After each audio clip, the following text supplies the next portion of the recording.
अल्हम्दुलिल्लाह नहमदुहु व नस्तईनुहु व नस्तगफिरुहु व नुमिनु बिही व नतवक्कलु अलैहि व नऊज़ु बिल्लाहि मिन शुरूरि अनफुसिना व मिन सय्यिआति अअमालिना मन यहदिहिल्लाहु फला मुदिल्ल लहु व मन युद्लिलहु फला हादिय लहु व नशहदु अल्ला इलाहा इल्लल्लाहु वहदहु ला शरीक लहु व नशहदु अन्न सय्यिदना व मौलाना मुहम्मदन अब्दुहु व रसूलुहु सल्लल्लाहु तआला अलैहि व अला आलिहि व अस्हाबिहि व बारक व सल्लम तस्लीमन कसीरन कसीरा। अम्मा बअदु फ़अऊज़ु बिल्लाहि मिनश शैतानिर रजीम। बिस्मिल्लाहिर रहमानिर रहीम। क़ुल हल नुनब्बिउकुम बिल अख़सरीना अअमाला अल्लज़ीना ज़ल्ल सअयुहुम फ़िल हयातिद दुनिया व हुम यहसबून अन्नहुम युहसिनून सुन्आ। सदक़ल्लाहु व सदक़ रसूलुहुन नबियुल करीम व नहनु अला ज़ालिका लमिनश शाहिदीन वश्शाकिरीन वल्हम्दुलिल्लाहि रब्बिल आलमीन। मेरे अज़ीज़ भाइयों, मोहतरम दोस्तों और बुज़ुर्गों, मैंने खुतबे के अंदर सूरह कहफ की 2 आयतें तिलावत की हैं। इन आयात में अल्लाह रब्बुल इज़्ज़त ये इरशाद फरमाते हैं, क़ुल हल नुनब्बिउकुम बिल अख़सरीना अअमाला, कि क्या आप इनसे कह दीजिए कि क्या हम तुम्हें उन लोगों के बारे में न बताएं कि जो आमाल के एतबार से खसारे के अंदर हैं। अल्लज़ीना ज़ल्ल सअयुहुम फ़िल हयातिद दुनिया, कि जिनकी दुनिया के अंदर कोशिश रायगा चली गई, वहुम यहसबून अन्नहुम युहसिनून सुन्आ, और वो इस बात का गुमान करते रहते हैं कि हम तो बहुत अच्छे काम करने वाले हैं। इन आयात के अंदर अल्लाह रब्बुल इज़्ज़त ने हमें इस तरह मुतवज्जे किया है कि जिस तरीके पर नेकी करने की अहमियत है, इसी तरीके पर इस नेकी की हिफाजत करने की भी अहमियत है। नेकी को करना चाहिए, फिर उस नेकी की हिफाजत करना चाहिए कि ये नेकी कल आखिरत के अंदर हमारे काम आ जाए।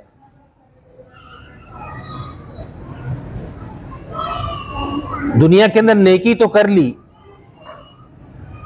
लेकिन इस नेकी की हम हिफाजत न कर पाए तो ये नेकी हमारे किसी काम में आने वाली नहीं है। ये जो हम आमतौर पर कहते हैं नेकी या नेकियां, ये क्या है? तो मुख्तसर बात इस सिलसिले के अंदर यही है कि ये नेकियां आखिरत में करेंसी है। जिस तरीके पर यहाँ दुनिया के अंदर रुपया चलता है, पैसा चलता है, डॉलर चलता है, दिरहम और दीनार चलते हैं, या रियाल चलता है, ये दुनिया की करेंसियां हैं। आखिरत के अंदर कारामद अगर कोई करेंसी होगी तो नेकी की करेंसी होगी, और इस नेकी को दुनिया की जिंदगी के अंदर करने का हुक्म दिया गया है, और फिर इस नेकी को करने के बाद इस नेकी की हिफाजत करने का भी हुक्म दिया गया है। हुजूर नबी करीम सल्लल्लाहु अलैहि वसल्लम ने एक मौके पर सहाबा इकराम रिज़वानुल्लाहि अलैहिम अजमईन से सवाल किया कि बताओ मुफलिस कौन है? तो सहाबा ने अर्ज किया कि या रसूलुल्लाह सल्लल्लाहु अलैहि वसल्लम, मुफलिस वो है कि जिसके पास रुपया पैसा नहीं है।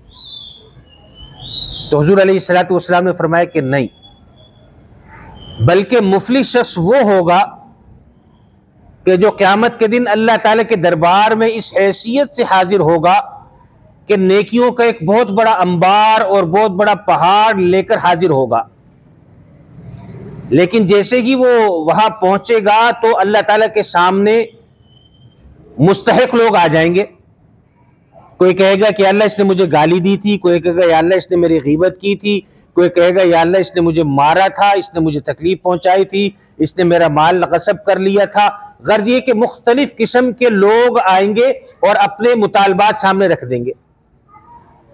तो अल्लाह ताला फरमाएंगे कि भाई ये तो आखिरत है, दुनिया नहीं है, यहां तो देने के लिए और कुछ नहीं है, अलबत्ता ये है कि जो ये मांगने के लिए आए हुए हैं इसकी नेकियों में से उसकी बकदर निकाल कर इनके हवाले कर दो। चुनाचे उसकी वो नेकियां निकाल करके तकसीम की जाएंगी, यहां तक कि नेकियां तमाम की तमाम खत्म हो जाएंगी, मुस्तहक अभी भी बाकी होंगे। तो हुजूर नबी करीम सल्लल्लाहु अलैहि वसल्लम फरमाया कि फिर अल्लाह ताला फरमाएंगे कि जब नेकियां खत्म हो गई, अब देने के लिए कुछ बचा नहीं, लिहाजा ये जो आने वाले लोग हैं इनके गुनाह उठाकर इसके नामे अमाल में डाल दो। चुनाचे गुनाह उठा उठा करके नामे अमाल के अंदर डाले जाएंगे और इसके पास गुनाहों का बड़ा अंबार जमा हो जाएगा। नबी करीम सल्लल्लाहु अलैहि वसल्लम फरमाया कि हकीकी मुफलिस शख्स यही है कि जो नेकियों का एक बड़ा पहाड़ लेकर हाजिर हुआ था, लेकिन मुस्तहकीन के आने की वजह से नेकियां खत्म हो गई, उल्टा उस पर गुनाहों का बोझ लाद दिया गया है। तो इन नेकियों की हिफाजत करना कि बाज आमाल ऐसे होते हैं कि अगर उनको कर लिया जाए तो उसके नतीजे के अंदर ये नेकियां खत्म होना शुरू हो जाती हैं। एक आदमी है दुनिया के लिए मेहनत करता है, जिद्दोजहद करता है, और एक आदमी है जो बिल्कुल जिद्दोजहद नहीं करता। ये जिद्दोजहद ना करने वाला ये भी खसारे में है, कोई कारोबार नहीं करता, कहीं नौकरी नहीं करता, पैसा जमा कर मालो दौलत के लिए कोई भाग दौड़ नहीं करता, यह आदमी भी खसारे के अंदर है। लेकिन दूसरा आदमी है कि जो भाग दौड़ करता है, सुबह से शाम तक उसने मेहनत की, मजदूरी की और मेहनत करके कुछ माल हासिल कर लिया। अब ये उस माल को लेकर के निकला और घर पहुंचने से पहले पहले इसका ये माल इससे खो गया, गुम हो गया। अब ये शख्स भी खसारे में है, लेकिन पहले शख्स के मुकाबले में डबल खसारे के अंदर ये शख्स है। उसने तो मेहनत की नहीं, उसको कुछ मिला ही नहीं। इसने मेहनत करके कुछ हासिल किया, लेकिन जब घर पहुंचने वाला था उससे वो जाया हो गया। तो यह आदमी डबल खसारे के अंदर होगा। इसी तरीके पर नेकी करना, फिर उस नेकी की हिफाजत न करना, यह डबल खसारा है। जिस तरीके पर इंसान नेकी करता है, इसी तरीके पर इस नेकी की हिफाजत करना इस इंसान की जिम्मेदारी है। और कुछ आमाल ऐसे हैं कि अगर वो कर लिए जाएं तो इंसान की ये नेकियां खत्म हो जाती हैं। कुछ गुनाह ऐसे हैं कि ये नेकियां खत्म होनी शुरू हो जाती हैं। हमें उन चीजों के मुतालिक भी मालूमात रखनी चाहिए कि जिनकी वजह से इंसान की नेकियां खत्म होती हैं। इनमें सबसे अहम और सबसे बड़ी चीज अल्लाह ताला की जात के साथ किसी को शरीक ठहराना। अल्लाह रब्बुल इज्जत ने नबी करीम सल्लल्लाहु अलैहि वसल्लम से यह इरशाद फरमाया, लइन अशरकता लयहबतन्ना अमलुक, कि अगर आपने शिरक किया तो हम आपके अमाल को खत्म कर देंगे। हालांकि नबी से शिरक का इर्तिकाब हो ही नहीं सकता, उसके बावजूद नबी को यह तंबीह की जा रही है और कहना अब लोगों को चाहते हैं, उम्मत को यह तालीम दी जा रही है कि अगर तुमने अल्लाह ताला की जात के साथ किसी को शरीक ठहराया तो तुम्हारे आमाल खत्म हो जाएंगे। लइन अशरकता लयहबतन्ना अमलुक, यह शिर्क सबसे बड़ा गुनाह है। गुनाहों में सबसे बड़ा गुनाह अल्लाह ताला की जात के अंदर या अल्लाह ताला की सिफात के अंदर किसी दूसरे को शरीक बनाना है। इन्नल्लाह ला यगफिरु अन युशरक बिही व यगफिरु लिमा दून ज़ालिका लिमन यशा। अल्लाह रब्बुल इज्जत ने यह इरशाद फरमाया कि शिर्क का गुनाह ऐसा है कि अल्लाह ताला कभी भी माफ नहीं करेंगे। हाँ, शिर्क के अलावा जो गुनाह है अल्लाह ताला जिसको चाहेंगे माफ कर देंगे। तो ये शिर्क कर लेना ये ऐसा गुनाह है कि इससे आमाल हब्त हो जाते हैं, आमाल खत्म हो जाते हैं, आमाल जाया हो जाते हैं। तो लइन अशरकता लयहबतन्ना अमलुक, सबसे पहली चीज ये कि अपने आप को शिर्क से बचा करके रखना है। और इसी तरीके पर अपने आप को रियाकारी से बचाना है। अल्लाह रब्बुल इज्जत ने कुरान करीम के अंदर यह इरशाद फरमाया कि या अय्युहल्लज़ीना आमनू ला तुबतिलू सदकातिकुम बिल मन्नी वल अदा, कि ए ईमान वालों अपने सदकात मन और अजा के जरिए से जाया मत करो। मन और अजा, इसकी क्या माने और मफहूम है? आपने किसी को मदद की जरूरत थी, उसके साथ आपने मदद कर दी, किसी को आपने सदका दे दिया। अब कोई मौका ऐसा आया कि आपने उसको मुंह के ऊपर कह दिया कि फलां मौके पर मैंने तेरे साथ ये ताउन किया था। ये मन है कि जिसके साथ आपने अच्छाई का मामला किया, उस अच्छाई को उसके सामने जितला दिया कि देख मैंने फलां मौके पर तेरे साथ अच्छा अमल किया था, तेरे साथ मदद की थी, तेरे साथ ताउन किया था। ये तुमने उसको मुंह के ऊपर अगर जितला दिया तो तुम्हारे अमाल खत्म हो जाएंगे। ला तुबतिलू सदकातिकुम बिल मन्नी वल अज़ा, कि अपने सदकात को मन के जरिए से और अज़ा के जरिए से जाया मत करो। और अज़ा का क्या मफहूम है? अज़ा का मफहूम यह है कि उसके सामने तो जिक्र नहीं किया, लेकिन इस अंदाज पर किसी दूसरे के सामने उसका तज़किरा कर दिया कि जब उस तक ये बात पहुंचे तो उसको तकलीफ महसूस हो।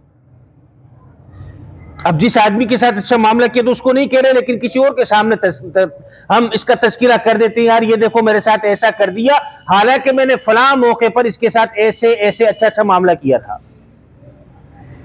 ये क्या हुआ? या अय्युहल्लज़ीना आमनू ला तुबतिलू सदकातिकुम बिल मन्नी वल अज़ा, कि अपने सदकात को मन और अज़ा के जरिए से जाया मत करो। तो बाज़ अमाल ऐसे हैं कि इंसान अगर उन अमाल को कर लेता है तो उसके नेक अमल जाया हो जाते हैं।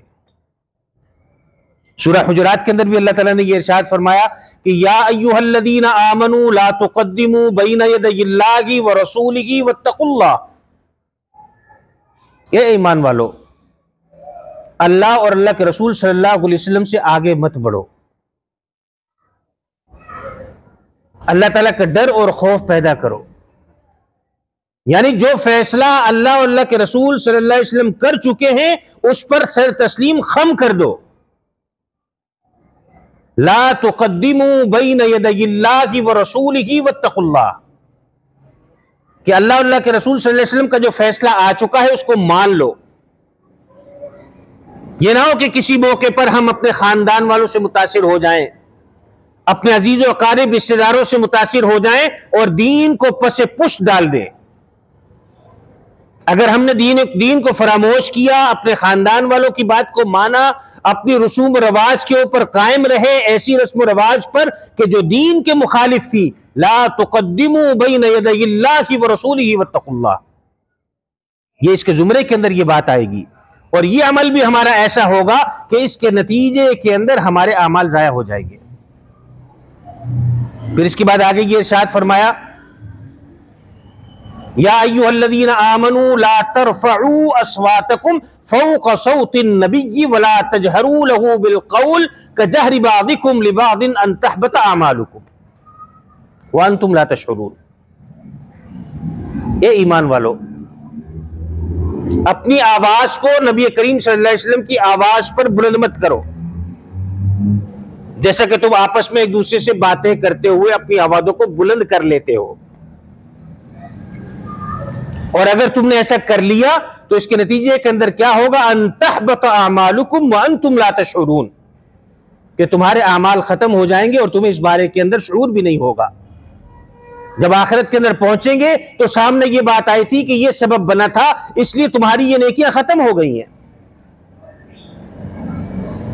अब हम इसके ऊपर कैसे अमल कर सकते हैं कि हमारी आवाज नबी करीम सल्लल्लाहु अलैहि वसल्लम की आवाज के मुकाबले में बुलंद ना हो? इस पर अमल इसी तरह के पर हो सकता है कि जब अल्लाह ताला हमें ये तौफीक दें कि अल्लाह ताला हमें हरमैन शरीफैन की ज़ियारत की तौफीक अता फरमाए, और जिस वक्त हम नबी करीम सल्लल्लाहु अलैहि वसल्लम के दरबार के सामने पहुंचे तो वहां पर अदब मलहूज खातिर रहना चाहिए, वहां पर हमारी आवाज बुलंद नहीं होना चाहिए, वहां पर हमारी नजरें झुकी हुई होनी चाहिए, क्योंकि हमारा यह अकीदा है कि नबी करीम सल्लल्लाहु अलैहि वसल्लम अपनी कब्र मुबारक के अंदर जिंदा मौजूद हैं, आने वाली की बात को सुनते हैं और उसका जवाब देते हैं, सलाम को सुनते हैं और उसका जवाब देते हैं।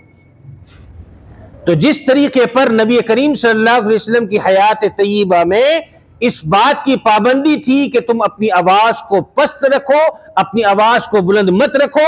नबी करीम सल्लल्लाहु अलैहि वसल्लम के पर्दा फरमाने के बाद, कब्र में तशरीफ ले जाने के बाद भी यह हुक्म इसी तरीके पर बाकी है कि जब भी तुम रोज़ा रसूल के ऊपर जाओ तो अपनी आवाजों को बुलंद मत करो।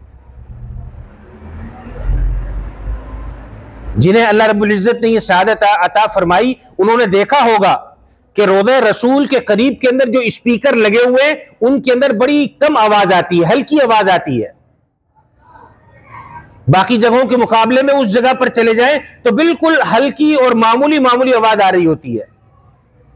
हुकूमत ने भी इस बात की पाबंदी की कि आवाज बुलंद नहीं होनी चाहिए। यहां पर आम बाद औकात वहां जाकर हल्ला गुल्ला शुरू कर देते हैं, जोर जोर से आपस में बातें करते हैं या जोर जोर से सलाम पेश करना शुरू कर देते हैं। और हरमैन शरीफेन के सफर के अंदर एक और कोताही हमसे यह होती है कि हम अपने मोबाइल को अपने हाथ में रखते हैं और हम कोई मौका जाया नहीं करते कि हमारी वहां पर वीडियो या तस्वीर ना बने। हमें चाहिए कि इस गुनाह को छोड़ दें। बहुत बड़ा गुनाह है कि अल्लाह के रसूल सल्लल्लाहु अलैहि वसल्लम के सामने हम इस हालत के अंदर हाजिर हो रहे हो कि वहां हम तस्वीर कशी कर रहे हैं। हमारी तो तवज्जो उस तरफ होना चाहिए कि हम किसके दरबार के अंदर पेश हो रहे हैं। वहां तो आवाज तो कुजा, नजरें भी उठाकर हम देखने के काबिल नहीं है कि हम किन आमाल को लेकर नबी करीम सल्लल्लाहु अलैहि वसल्लम के दरबार के अंदर हाजिर हो रहे हैं।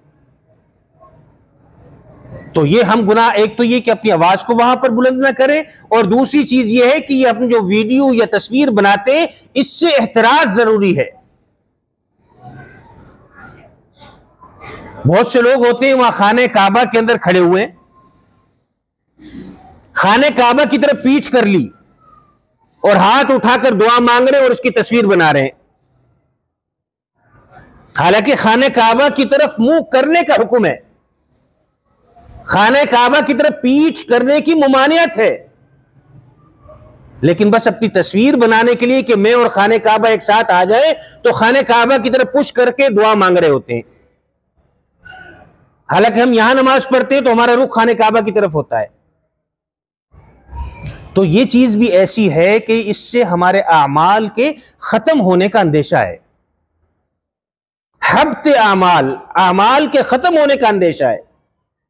या अय्युहल्लज़ीना आमनू ला तरफ़अू अस्वातकुम फ़ौक़ सौतिन नबी, कि ए ईमान वालो, तुम्हारी आवाज नबी की आवाज से बुलंद नहीं होना चाहिए। अपनी आवाज को पस्त कर लो।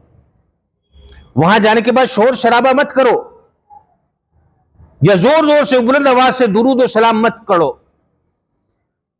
दुरूद और सलाम जोरदार आवाज के अंदर मत पेश करो, बल्कि तुम्हारी आवाज वहां पर पस्त होना चाहिए।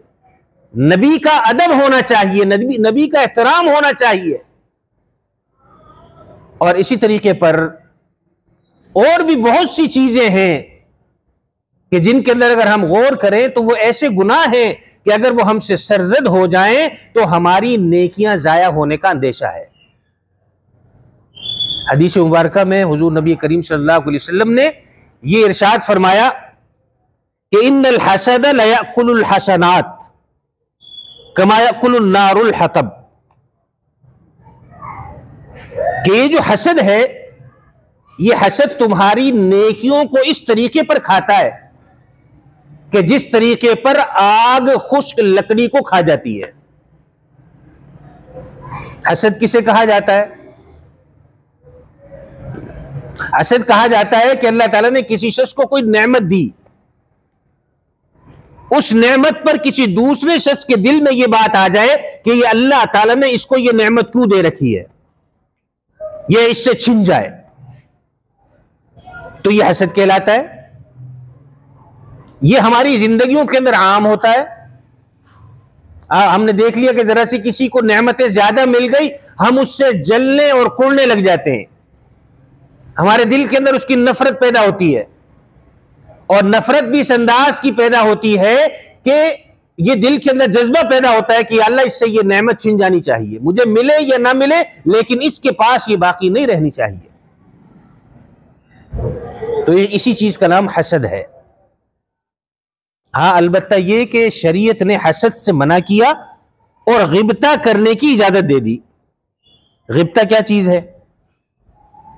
गिबता कहा जाता है कि किसी के पास किसी नेमत को देखकर दिल के अंदर यह जज्बा पैदा होना कि अल्लाह जिस तरह तूने इसे ये नेमत दे रखी है, तू इसके पास इस नेमत को बाकी रख और मुझे भी इस जैसी नेमत अता फरमा दे।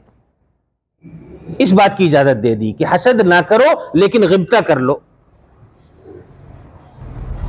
और इसी तरीके पर अगर तुमने हसद किया तो तुम्हारी नेकियां इस तरीके पर खत्म होगी कि जिस तरीके पर आग खुश्क लकड़ियों को खा जाती है। तो मैंने अर्ज ये किया कि नेकी करना, फिर उस नेकी की हिफाजत करना, यह भी हमारी जिम्मेदारी है। नेकी करो और उस नेकी की फिर हिफाजत करो। और यह हिफाजत इसी अंदाज पर होगी कि उन चीजों से अपने आप को रोक करके रखो जो हमारी नेकियों को खत्म करने वाली है। इंसान ने कमरे के अंदर एसी लगाया, एयर कंडीशन लगाया और उसको चला दिया और खिड़की दरवाजे दोनों खोल दिए, कोई फायदा होगा? कोई फायदा नहीं होगा।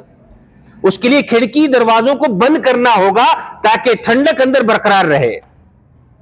तो इसी तरीके पर इंसान ने नेकियां की हैं तो उन नेकियों की हिफाजत के लिए अपने आप को इन गुनाहों से बचाना होगा। ला यग़्तब बअदुकुम बअदा, गीबत मत करो एक दूसरे की। अयुहिब्बु अहदुकुम अन याकुल लहमा अखीहि मैतन फकरिहतुमू, क्या तुम्हें ये इस बात को पसंद करोगे? तुम्हारे सामने तुम्हारा मुर्दा भाई पड़ा हुआ है और तुम उससे गोश्त नोच नोच करके खा रहे हो।